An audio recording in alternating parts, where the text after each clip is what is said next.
Raphaël Varane a pris sa retraite internationale, c'était jeudi, à 29 ans. Petite surprise tout de même, hein, même si son corps le laisse assez peu tranquille, même s'il est en équipe de France depuis 10 ans. Et prendre sa retraite internationale à 29 ans, c'est quand même voilà, une petite surprise. Alors, on a décidé dans le FC Stream Team de se questionner sur la place que laissera Raphaël Varane au sein de la grande histoire de l'équipe de France, au sein des plus grands défenseurs centraux des Bleus. Alors, on en a choisi quelques-uns. Alors, on va faire par ordre chronologique. Maxime Bossis, Marius Trésor, Laurent Blanc, Marcel Desailly, Raphaël Varane. On peut y ajouter Lilian Thuram. Voilà, Maxime, opine du chef. Il a cru que j'avais oublié Lilian Thuram. Calme-toi, Maxime. Maxime, où est-ce que tu passes Raphaël Varane dans l'histoire des Bleus? Alors, toujours très compliqué, mais je ne le mets pas devant Desailly et Laurent Blanc. Voilà.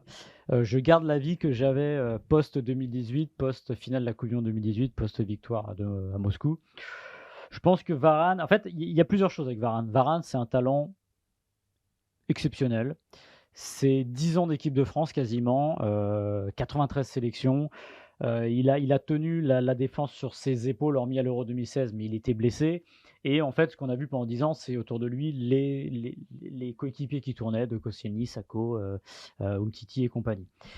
Il arrête à 29 ans. Alors, c'est peut-être aussi ce qui manquera, peut-être, pour dire potentiellement il pouvait aller un peu plus haut. Mais moi, alors pourquoi je le mets derrière Blanc et Desailly?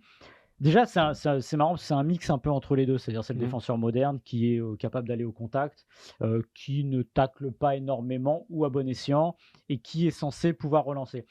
Mais en fait, moi, Censé, c'est ça le problème. voilà, moi, ce qui m'embête, voilà, ce qui m'ennuie, qui me manque, je trouve, parce que je trouve qu'il avait quand même un profil qui se rapprochait plus de Laurent Blanc, et je ne peux pas m'empêcher de faire la comparaison avec Laurent Blanc. Alors, Laurent Blanc, évidemment, c'est une carrière un peu à part, puisqu'il est milieu de terrain au début, qu'il redescend. Voilà, dans la relance, par exemple, la prise de risque, l'apport offensif, voilà, les moments peut-être marquants. Et ça peut être injuste parce que des fois, c'est des moments marquants offensifs qui vous marquent la carrière d'un défenseur, mais ça compte. Alors, Laurent Blanc, évidemment, il y a le Paraguay, mais il y a plein de moments défensifs aussi qui font que il y a ces 16 buts et aussi dans la relance, la prise de risque. Moi, j'ai toujours eu envie de dire à Raphaël Varane, enlève le frein à main, essaye d'aller vers l'avant. Moi, je trouve qu'il manque un peu ça parce que finalement, la carrière d'exception, on n'est pas là pour dire le contraire. Moi, je me souviens, on l'avait interviewé il y a un peu moins de 2 ans et il parlait on lui parlait, je lui avais demandé est-ce que vous allez peut-être vous rapprocher de Saïd, de Blanc. Il a dit oh là là là, c'est des légendes là, voilà.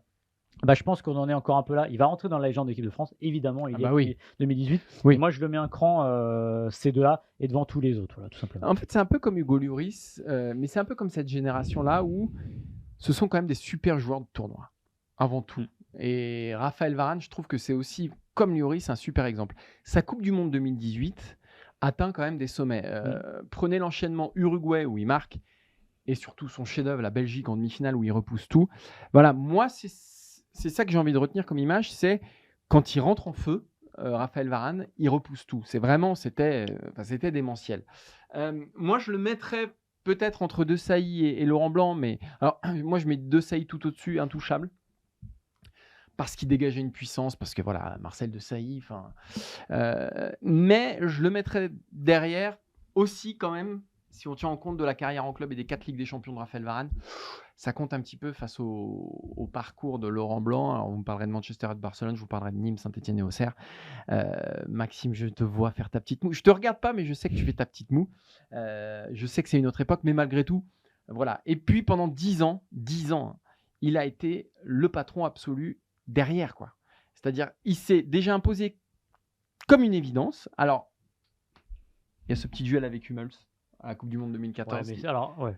Voilà, mais c'est voilà. On perd des duels dans des matchs. Voilà, exactement. Mais pendant 10 ans, c'est quand même lui qui a tenu cette défense de l'équipe de France, sans discontinuer. Alors oui, et parfois son corps l'a un peu lâché, le Euro 2016, etc.